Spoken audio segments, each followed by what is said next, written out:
Welcome to Tenor Tech, where I solve the problems you didn't even know you had.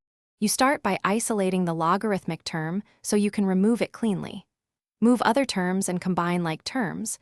Once done, you must check the log base because that determines the exponent you will use.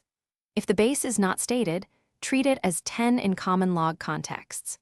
Make sure the argument inside the log is strictly positive. This condition matters now because exponentiation will only recover valid values.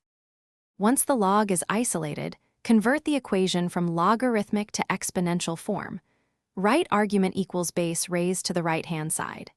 If a coefficient multiplies the log, divide both sides before exponentiating. If logs are added or subtracted, combine them using properties first.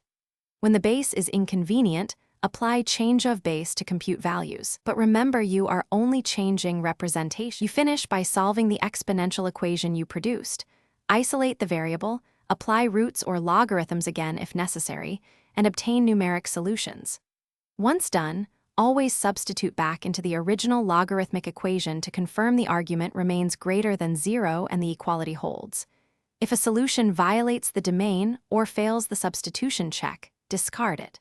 Troubleshooting tip: if results look wrong, re-examine algebraic steps and ensure you used the correct log base and did not drop a negative sign.